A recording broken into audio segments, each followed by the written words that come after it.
विधानसभा निवडणुकांच्या घोषणा महाराष्ट्रात झालेल्या असून 20 नोव्हेंबरला मतदान तर 23 नोव्हेंबरला महाराष्ट्रात विधानसभा निवडणुकांचे निकाल लागणार आहेत। महाविकास आघाडी आणि महायुती दोन्ही बाजूंनी जागा वाटपाचे काम अंतिम टप्प्यात आलेले असून आता कोणत्याही क्षणी दोन्ही बाजूंनी उमेदवारांची अंतिम यादी ही प्रसिद्ध होऊ शकते।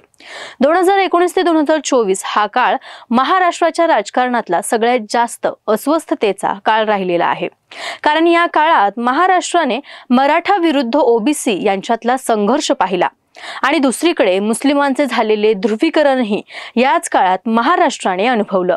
एकीकडे मुस्लिमांचे ध्रुवीकरण होत असताना दुसरीकडे भाजपमध्ये राणेसारखे काही मोजके नेते होते जे अत्यंत आक्रमकतेने या मुद्द्याला ठळक करण्याचा प्रयत्न करत होते। त्यामुळे विधानसभा निवडणुकांच्या रणधुमाळीमध्ये कुठला मुद्दा जर सगळ्यात जास्त महत्त्वाचा ठरणारे तर तो म्हणजे हिंदू मुस्लिम ध्रुवीकरण करण्याचा। लोकसभेच्या निकालामध्ये मुस्लिम ध्रुवीकरणामुळे फक्त एक विधानसभा मतदारसंघ अख्खा लोकसभा मतदारसंघाचा निकाल कसा फिरवू शकतो हे मालेगाव विधानसभा मतदारसंघांनी दाखवून दिलं। त्यानंतर ही ध्रुवीकरणाची रेषा अजून ठळक झाली। दुसरीकडे नितेश राणे यांच्यासारखा भाजप नेता आक्रमक हिंदुत्वामुळे महाराष्ट्रात गाजतोय, त्यांच्यावर गुन्हे दाखल होत आहेत।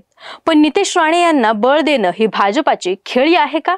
नितेश राणे हे भाजपच्या हिंदुत्वाचा नवा चेहरा आहेत का? आणि राणेंचं हे हिंदुत्वाचं कार्ड यंदाच्या निवडणुकीत चालेल का? नितेश राणे यांचे कट्टर हिंदुत्व हे भाजपाला तारणार की मारणार या सगळ्या प्रश्नांची चर्चा करूया या व्हिडिओच्या माध्यमातून। नमस्कार, मी प्रीती, टीओडी मराठी मध्ये आपलं स्वागत आहे। मुस्लिम मतदार आणि काँग्रेस पक्ष यांचं खरं तर जुनं नातं आहे।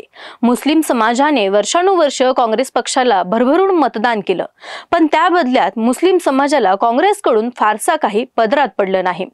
यंदाच्या लोकसभेला काँग्रेसने मुस्लिम मतदारांवरती आपल्याला मतदान केल्याचा दावा केला आहे।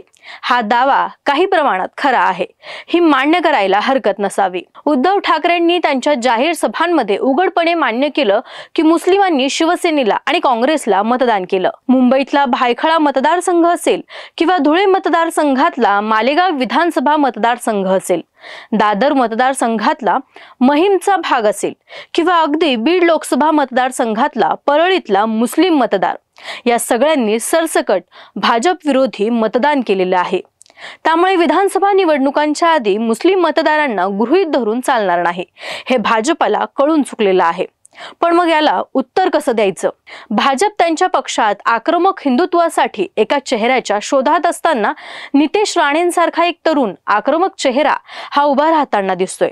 लव्ह जिहादचा मुद्दा असेल किंवा वक्फ बोर्डाने काबीज केलेल्या जमिनी, हिंदू मुस्लिमांमध्ये स्थानिक वाद असो, अतिक्रमणाचा विषय असो, नितेश राणे महाराष्ट्र पायाखाली तुडवताना दिसतात। आश्चर्याची गोष्ट म्हणजे राणे म्हणजे फक्त कोकण अशी समजूत असताना राणेंचं हिंदुत्व महाराष्ट्रात जिथे जिथे जातंय तिथं तिथं तरुणांची तुफान गर्दी त्यांच्या आजूबाजूला होताना दिसतीये। ठाकरे आणि राणे यांच्यातले राजकीय वैमनस्य अवघ्या महाराष्ट्राला माहिती आहे। एकीकडे उद्धव ठाकरे हे मुस्लिम मतांसाठी प्रयत्न करताना दिसतायत, तर उद्धव ठाकरे यांच्या रॅलीमध्ये हिरवे झेंडे फडकवले जातात, तर दुसरीकडे ठाकरेंना प्रत्येक मुद्द्यावरून लक्ष करताना राणे यांच्या आजूबाजूला कट्टर भगवेधारी जाताना दिसत आहेत। नितेश राणे यांचे हे भगवीकरण थेट भाजपाला फायदा करून देत आहे। नितेश राणेंचा फायदा हा भाजपाला कसा होतोय याचं जर विश्लेषण केलं तर एक गोष्ट दिसून येते की भाजप हा राष्ट्रीय पक्ष आहे।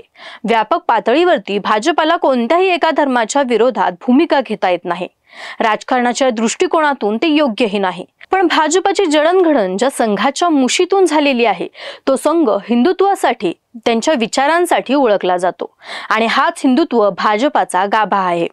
भाजपाचा हाच गाभा जपण्याचं काम नितेश राणे यांच्यासारखे नेते करत आहेत। त्यामुळे भाजपाला जे बोलता येत नाही ते नितेश राणेंच्या तोंडून सहज बाहेर येतं। आणि दुसरी गोष्ट म्हणजे लोकसभा निवडणुकांनंतर मुस्लिम समाजाने एकत्र राहून काँग्रेसला, शिवसेनेला आणि वेळ पडली तर राष्ट्रवादीला मतदान केलेलं आहे। ही बाब आता मतदानाच्या आकडेवारीवरून सिद्ध झालेली आहे। त्यामुळे विधानसभेला जर निवडणुका जिंकायच्या असतील तर मुस्लिम मतावरती अवलंबून राहता येणार नाही, ही गोष्ट भाजपाला कळून चुकलेली आहे। त्यामुळे मग जर हिंदू मतांना एकत्र करायचं असेल तर आक्रमक हिंदुत्व मांडलं पाहिजे। सर्वसामान्य हिंदूंना जो प्रॉब्लेम फेस कराव्या लागतात ते मांडले पाहिजेत आणि मग त्यासाठी नितेश राणे जे दौरे काढत आहेत त्याचा थेट फायदा भाजपाला होत आहे। भाजपाला त्याच्या सर्वसमावेशक धोरणामुळे हिंदुत्वाच्या ज्या गोष्टी बोलता येत नाहीत, त्या गोष्टी जाहीर करता येत नाहीत, त्या गोष्टी नितेश राणे यांच्या मार्फत सर्वसामान्य जनतेपर्यंत पोहोचवल्या जातात। नितेश राणे हे अत्यंत बेधडक बिनधास्तपणे परिणामांची कल्पना न करता विधान करतात आणि नंतर मग चर्चेत येतात। आता राजकारणात कोणती गोष्ट सरसकट आहे असं म्हणता येत नाही, त्यामुळे नितेश राणे नारायण राणे यांचा भाजपाला एक वेगळ्या पद्धतीनेही फायदा होतो। ते म्हणजे मुख्यमंत्री राहिलेले नारायण राणे आणि दोनदा आमदार असलेले नितेश राणे यांचा मुंबई ते कोकण या भागात मोठं वजन आहे। जवळपास 5 दशकं राणे कुटुंब राजकारणात आहे आणि त्यामुळे मुंबईतल्या काही कोकणातल्या काही मुस्लिम पॉकेट्समध्ये राणे यांचे गुडविल हे नक्कीच आहे। विधानसभेला ही छोटी मतदारांची पॉकेट्स मोठा परिणाम करत असतात आणि मुस्लिम मतांची ही छोटी पॉकेट्स मिळवण्यासाठी राणे यांचा फायदा हा भाजपला होतो।